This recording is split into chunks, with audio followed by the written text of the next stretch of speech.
Ça y est, on vient de terminer ce premier mois d'entraînement. Et je peux vous dire que ça a été intense. Hein. Entre la météo difficile, le boulot, la fatigue et surtout la création de contenu auquel je m'exerce là, que j'essaye, c'est vraiment pas facile.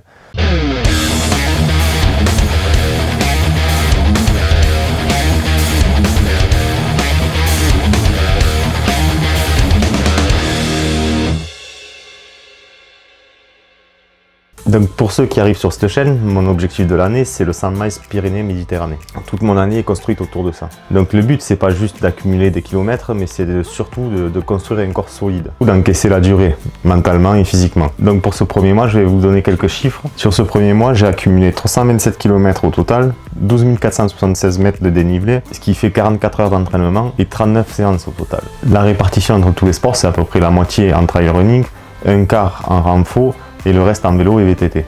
Donc clairement ça a été déjà un mois assez solide, mais bon, ça a été volontaire parce qu'il faut vraiment que je construise des passes solides. Le trail ça reste mon sport principal, donc j'ai fait 200 bornes ce mois-ci avec 8600 de dénivelé, et globalement c'est là où j'ai senti le plus de progression, surtout dans la gestion du dénivelé, et la fatigue musculaire se fait moins sentir. C'est pour ça que je suis convaincu que le renforcement musculaire commence à payer. Par contre le fractionné ça a été le point négatif de ce mois-ci.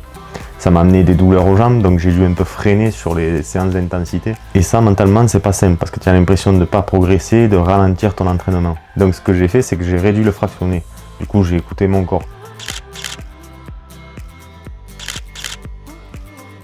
Dans une vidéo précédente, j'avais dit que je reprendrais le vélo route.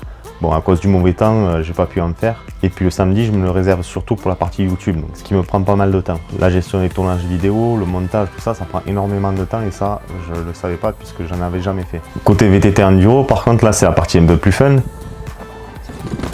Je sens qu'il y a une nette amélioration aussi grâce au renforcement musculaire. Je me sens plus solide sur le vélo. Je sens que j'ai un peu plus de technique aussi. Mon pilotage est meilleur.